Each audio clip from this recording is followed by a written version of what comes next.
Ассалому алейкум урматтуу YouTube көрүүчүлөрү. Сиздер менен кайрадан коркунучтуу окуялар каналы. Бүгүн биз сиздер менен бул жашоодо болуп өткөн өтө таң калыштуу окуяга күбө болобуз. Андыктан экранга жакшылап жайлашып алган болсоңуздар, биз баштадык. Жиндердин тоюнда ардаган ырчы. 21 февраль 2023 жыл. Автор Мухаммед Хабибулла бир тууганыбыз бизге айтып бергиси келген окуя 1953 жылы Кувейттик мурдагы ырчы Нуранын жашоосунда болуп өткөн кезинде Нура Токага деген кайманат менен таанылган ырчы айым өз тобу менен тойлордо, кечелерде концерттерди берип жүргөн. Ал өзүнүн ырларын жазуу жана ыр түзүүчүлүгү менен башка ырчылардан өзгөчөлөнүп турат. 1990 жылдардын башында Нура Токага туулган жери Кувейтте атактуу болуп, Перс булуңундагы бай үй-бүлөлөр аны өздөрүнүн той жана кечелерине чакырышат эле. Ырчы Нуранын ырчылыкты биротоло таштап, Хидаят табуусуна 1997 жылдагы болуп өткөн таң калыштуу окуя себеп болгон. Бул окуя тууралуу ошол кездеги кылмыш журналында да жарыяланган. Ырчы бул окуяны мындайча баяндайт. Мен бир нече жыл мурун бир дем алыш күндөрү телефон шыңырап калды. Мен телефон трубкасын көтөрдүм. Звонок кылган киши бир башкача үндөгү аял болчу. Ал менден бүгүн кечинде кызынын тоюна келип ырдап беришимди сурады. Мен эсалуу күнүбүз болгон үчүн ага каршы жообумду бермекчи болдум. Бирок ал биз сураганыбыздан да 2 эсе көп төлөшүн айтты. Мен чоң суммадагы акчага макул болдум. Мага даректи айтты да трубканы койду. Мен биздин топтун мүчөлөрүнө телефон чалып кабарды айтканымда, адегенде алар эсалуу күнү болгон үчүн макул болушпады. Анан бизге убада кылгандан ири суммадагы акчаны угушуп, ошол замат барууга ыраазы болушту. Ошол түндүн өзүндө биз даярданып машинада жолго чыктык. Менин жүрөгүмдө кандайдыр бир тынчсыздануу бар эле. Бирок мен муну башкаларга билдирбедим. Тараги абдан кызыктай болчу. Тараги ээн талаада болгондуктан жолду табуу кыйын болду. Акыры айтылган жерге жетип бардык.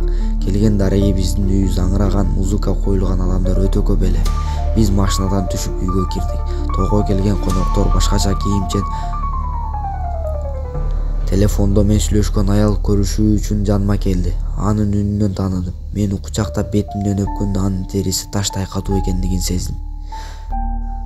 Аялдын кийими да бир кызыктай эле. Мен ичимдеги коркунучка көңүл бурбоого аракет кылып жаттым. Ал бизге эс алуубуз жана концертке даярдык көрүү үчүн керек болгон бөлмөнү көрсөттү. Биз даярдык көрүү үчүн, шоу көрсөтүү үчүн ортого чыктык. Чоң зал аялдар менен балдарга жык толуу болчу. Үйлөнүү үлпөтүнүн дастурканына коюлган тамактар кадимки кеченин тамагындай эмес эле. Залдагы чырактар, жасалгалар биз келген үй-бүлө бай үй-бүлө экенин билдирип турат эле. Күйөө эски падышалар кие турган көйнөктө, ал эми келин асыл ак таштар менен кооздолгон кара көйнөктө эле. Мен ырдап башташым менен адамдардын келүүсү да көбөйдү. Алар калети бийлеп башташты. Менин бүт денемди коркуу каптап алды. Бирок мен муну башкаларга билдирбегенге аракет кылат элем. Группадагы кыздардын бири кокустан эс үчүн жоготконго чейин концерт берүүнү уланта бердик. Мен ал кыздын алдына жакындайын дегенде, группабыздагы жигиттин аябай коркуу менен карап тургандыгын көрдүм. Мен да жигит карап турган тарапка назар таштап, секирип бийлеп жаткан адамдарга көзүм түштү. Алардын буттары кадимки адамдардын таманындай эмес, балким эчкинин туягы эле. Мен титиреп баштадым. Эгер биз коркуубузду билдирсек, алар бизди кое беришпей тургандыгын билет элем. Мен тынчтанууга аракет кылып, биздин топтун мүчөлөрүнө тынчтыкты сактап уланта бергиле дедим. Бул тандоо биз үчүн бул жерден чыгып кете ала турган жалгыз жол болчу. Музыканттардын бири эс үчүн жоготуп жыгылган кызды көргөндө жаныма келип эмне болгонун сурады. Мен өзүмдөгү дүрбөлөңдү басып, ага бул жөн эле чарчоо экендигин, ага бир аз эс алуу керектигин айттым. Кыз эс алуу бөлмөсүнө алып бардык. Бир убакта кыз көзүн ачып, "Сен алардын буттарын көрдүңбү? Ал эмне эле?" деп кыйкырды. Мен силер көргөн болсоңор чын, мен да ошону көрдүм. Бул жерден кутулуп чыгуубуздун жабадан жалгыз жолу концерт уланта берүүбүз. Бул жерде көргөнүңөрдүн аларга сездирбегиле. Биз жиндердин тоюна келген окшойбуз. Багымдат намазына 2 саат бар. Келгиле ага чейин өзүбүздү жоготпойлу дедим. Алар ыраазы болушту. Биз ортого кайтып концерт уланттык. Мен жакшылап ырдаганга аракет кылып жаттым. Качан алар өздөрүн акылдан азгандай тутуп, кызыктай бийлеп, кызык үндөрдү чыгарып, ары бери секирип башташканга чейин ыр артынан ыр улап кете кете берди. Ошол секиришкенде буттары эскинин туягы музыканттардын бири катуу коркуунан чыңырып жиберди. Баары бурулуп ага карап катып калышты. Мен ошол замат Аллахка кайрылып, мени куткарууну сурап дуба кыла баштадым. Эгер ал мени куткарса, мындан ары эч качан ырдабайм деп чечтим. Ошол замат мен дүйнөдөгү эң козу, багындат кайтылган азандын кокусунан свети өчүп калды. Жана ошол учурдун өзүндө баары көздөн кайын болду. Биз буюмдарыбызды жыйнап качтык. Мен алардын ким экенин такташым керек болчу.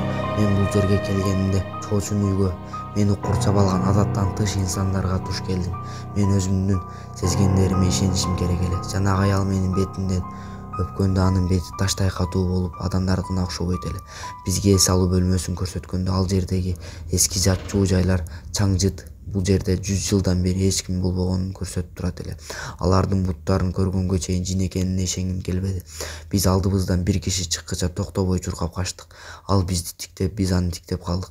Ал бизди жиндер деп ойлоду. Ал бизден бул эски кароосуз калган үйдө эмне кылып жүрөсүңөр деп сураганга чейин биз да аны жин деп шектендик.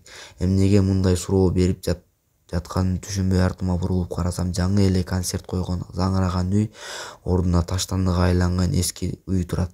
Бизге учураган кишиге башыбыздан өткөндөрдүн баарын айтып бердик. Ал болсо бизге 100 жылдан бери турган бул үйдү жиндер ээлеп алган деп айтты. Ошол күндөн бери намазымды такыр таштаган жокмун, ырчылыкты да токтоттум. Күндөрүмдү Аллахка ибадат кылуу менен өткөрүп жатам. Ажылык жана умрага да бардым. Мен ар дайым ошол түндөгү окуяларды эстесем, ошол убактарда Аллахтын динине канчалык кайдыгер болгонумду сезем. Менин бул жашоомду өзгөртүп, туура жолго баштаган үчүн Аллахка чексиз мактоолор айтамын. Алланын ыраазычылыгы үчүн атак даңктан баш тартып хидаят жолуна түшкөн мурдагы ырчы Нура Токака 2016-жылы каза болгон. Аллах раямын алсын.